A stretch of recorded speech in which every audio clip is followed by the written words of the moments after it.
नमस्कार. फडणवीसराव एकनाथराव शिंदे जी आणि आमचे आदरणीय महामहिम परिवहन मंत्री प्रतापराव सरनाईक, रिक्षावाल्यांना, टॅक्सीवाल्यांना आणि कॅबवाल्यांना भिकायला लावल्याबद्दल तुम्हाला हितनंच असा नमस्कार. कारण आम्हाला माहीत होतं आमची जर कोण मारणार तर ते आमची मराठी म्हणून तुम्हीच मारणार, प्रतापराव सरनाईक. कारण परिवहन मंत्री तुम्ही आहात आणि आम्ही तुमच्याकडेच निवेदन देऊन थकलो. आमचा हितला गाम इथपर्यंत आला तरी पण तुम्ही काय आम्हाला जुमानत नाही. तुम्हाला आता ओला, उबेर आणि रॅपिडो आणि इनड्राईव्ह यांच्यासोबत घरगडी म्हणून राहायची सवय लागली. आता तुम्ही म्हणसाल तुम्हाला टार्गेट करतो का? टार्गेट करणं एवढं आम्ही मोठं नाही, परंतु आमचा हक्क तरी द्या राव. भिकाला लागलो राव आम्ही, भीक मागायची वेळ आली अक्षरशः. तरी पण तुम्हाला कळलं ना, अर्ध्या किमतीत ओला उबेरवाले सोडतात. ईडी, सीबीआय, भाजपचं घरगडी. आता करा ना कारवाई. झोपला का? ब्लॅक मनी वाईट केला जातोय असा आम्हाला संशय आहे कंपनीवर. अर्ध्या किमतीत सोडतात कस्टमरला आणि वरून जवळून कस्टमर कोण 100 रुपयाच्या ठिकाणी 50च घेतात आणि वरून 10-20 रुपये हे टाकून देतात. ब्लॅक मनी वाईट करतात ना. कुठून येतात पैसे? असला कुठला बिझनेस आहे बाबा नुकसानमध्ये जाऊन प्रॉफिट करायचा? आणि एवढा कसला छंद आहे? जर असाच छंद असेल तर असंच वाटा ना सिग्नलवर कोणाला तरी. एवढी मोठी झालीत काही ओला, उबेर, रॅपिडोवाली.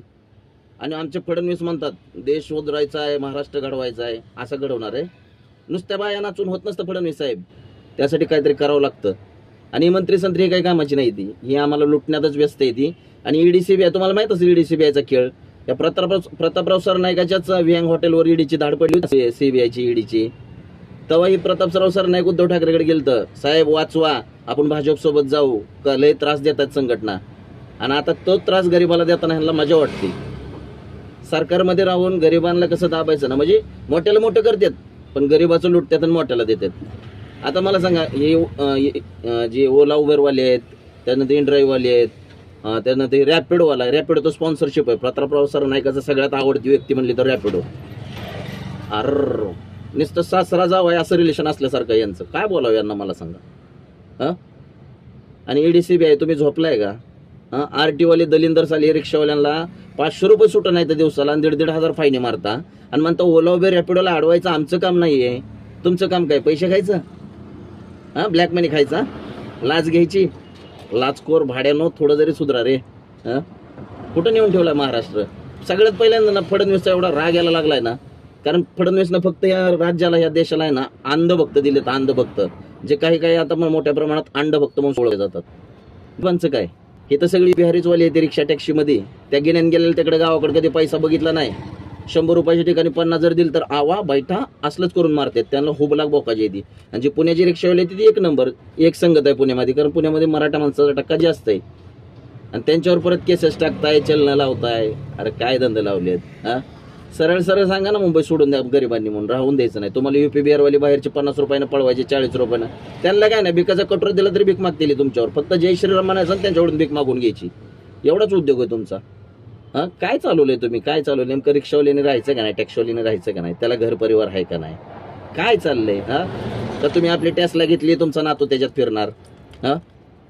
तुमची दहीहंडी प्रत्येक वारी रॅपिडोला तुम्हाला वरून देतोय. मला 100% खात्री आहे तुम्ही रॅपिडोला कोण माल छापताय, त्याशिवाय तुम्ही गप बसणार नाही. आणि कारवाई कोणावर करताय? आणि बाईक टॅक्सीवर काय सांगताय?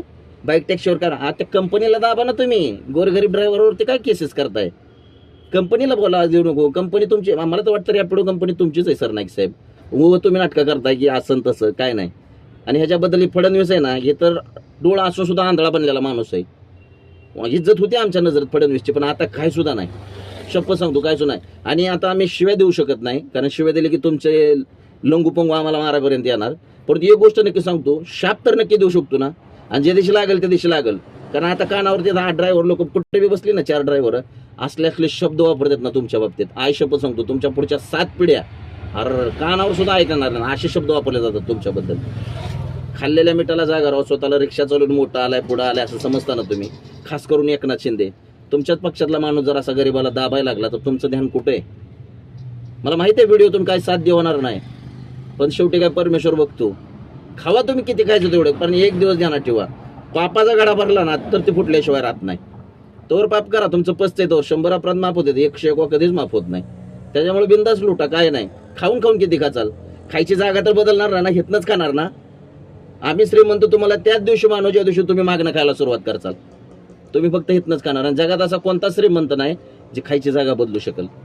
अरे भूक असते माणसाला, कमवा की पैसे. आणि फडणवीस लय इमानदारीच्या गप्पा टप्पा करू नका. 300 रुपयात अनलिमिटेड रिचार्ज येतो. 10,000 आमदाराला आणि खासदाराला कशाला पाहिजे रे टेलिफोन भत्ता? बरं टेलिफोन भत्ता घेताय आणि शेवटी राज्यपालाला पंतप्रधानाला लिहिताय काय पत्र? हा अरे बेकार होतो कशाला हे असलं राज्य असतं का? आणि असं चालवते. बंद करा ना 10,000. तुम्हाला काय गरज आहे? हा फक्त जनतेची लूट करायची, ह्याच्या पलीकडे काही नाही. हा लुटा लुटा, किती लुटताय बघू द्या. एक दिवस मी तर म्हणतो 2-4 मिसाईल भारतात पण पडू देऊन, आणि जेवढ्याने खाल्ले ना गरीबाचं त्यांच्याच घरावर पडू द्या. जय महाराष्ट्र.